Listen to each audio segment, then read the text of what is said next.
Movie की starting में 5 दोस्तों को दिखाया गया है जिनके पास एक पजल बॉक्स आता है। सॉल्व करने के बाद उन्हें एक इनविटेशन मिलता है जो कि उन्हीं के फ्रेंड मिलर ने भेजा होता है, जो कि एक बहुत बड़ा बिजनेसमैन होता है। वो अपने दोस्तों को अपने आइलैंड पर इनवाइट करता है ताकि वो वीकेंड एंजॉय कर सकें। उधर डिटेक्टिव ब्लैंक के पास भी एक बॉक्स आता है। नेक्स्ट सीन में दिखाया गया है बर्डी, जो कि एक फैशन डिज़ाइनर है, क्लेयर जो एक पॉलिटिशियन है, ड्यूक जो एक यूट्यूबर है, लायनल जो मिलर की ही कंपनी में साइंटिस्ट होता है, और एंडी जो उसकी कंपनी की एक्स CEO होती है। सब जाने के लिए एक जगह आते हैं और सब एंडी को देख के शॉक हो जाते हैं, क्योंकि उसकी और मिलर की कंपनी को लेकर कुछ केसेस चल रहे होते हैं। जब सब आइलैंड पे पहुंचते हैं तो मिलर सबको वेलकम करता है और सब अपने अपने रूम में चले जाते हैं। वहीं मिलर डिटेक्टिव ब्लैंक से पूछता है कि उसको इनविटेशन किसने दिया, क्योंकि मैंने तो सिर्फ 5 ही बॉक्स बनवाए थे, जिसमें मिस्टर ब्लैंक इनविटेशन कार्ड दिखाते हुए कहते हैं कि हो सकता है किसी ने मजाक के तौर पे बॉक्स रीसेट करके उनको भेज दिया हो।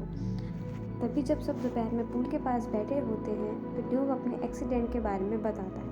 वहीं थोड़ी देर में एंडी और मिलर की छोटी सी बहस हो जाती है, जिसके बाद सब अपने अपने कमरे में चले जाते हैं। रात में जब सब डिनर पर आते हैं तो मिलर ब्लैंक को सॉलिड हाइड्रोजन फ्यूल के बारे में बताता है, जिससे उसकी आइलैंड की सारी एक्टिविटीज़ हो रही होती हैं।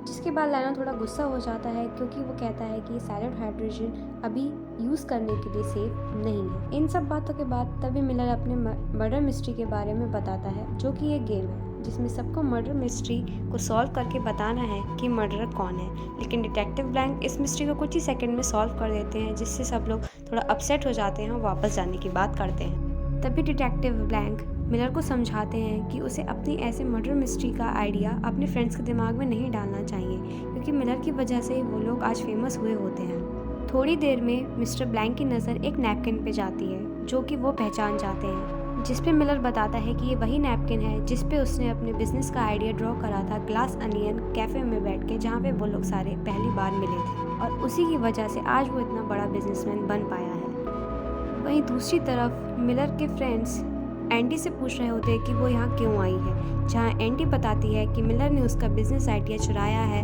क्योंकि कोर्ट के ट्रायल में किसी ने भी उसका नाम नहीं दिया, जबकि सबको उसके बारे में पता था।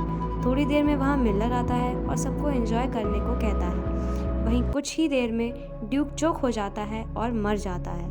तभी डिटेक्टिव ब्लैंक पूछते हैं कि ड्यूक ने लास्ट टाइम क्या पिया था। जब वो लोग देखते हैं तो वो ग्लास मिलर का होता है, जिस पे मिलर डर जाता है और सबसे डर के भागने लगता है। तभी 10 बज जाते हैं और सारी लाइट्स ऑफ हो जाती हैं, जो कि गेम का एक पार्ट थी।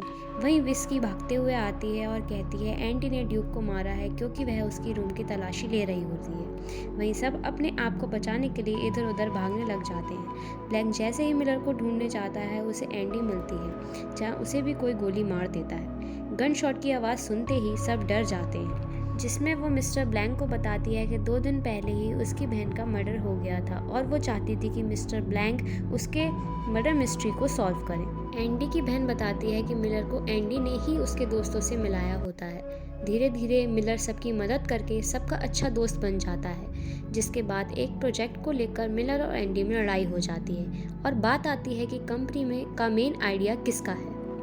मेन आइडिया तो एंडी का ही होता है, लेकिन उसके सारे फ्रेंड्स मिलर की साइड लेते हैं, क्योंकि मिलर ने उन सबकी थोड़ी बहुत हेल्प करी हुई होती है।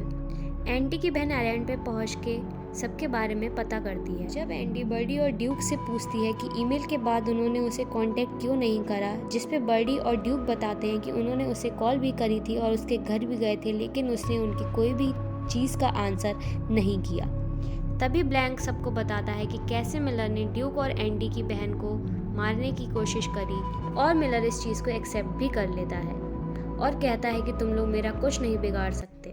तभी एंडी की बहन वहाँ पर आ जाती है और वो नैपकिन वाला प्रूफ उसको दिखाती है, जिससे कि माइल्स उसको तुरंत ही जला देता है। अब एंडी के पास माइल्स के खिलाफ कोई भी प्रूफ नहीं बचा होता है, जिससे कि वो गुस्से में आके वहाँ सारा तोड़फोड़ कर देती है। आखिर में एंडी की बहन के पास कोई प्रूफ तो नहीं होता, लेकिन उसके सारे फ्रेंड्स उसकी साइड होते हैं।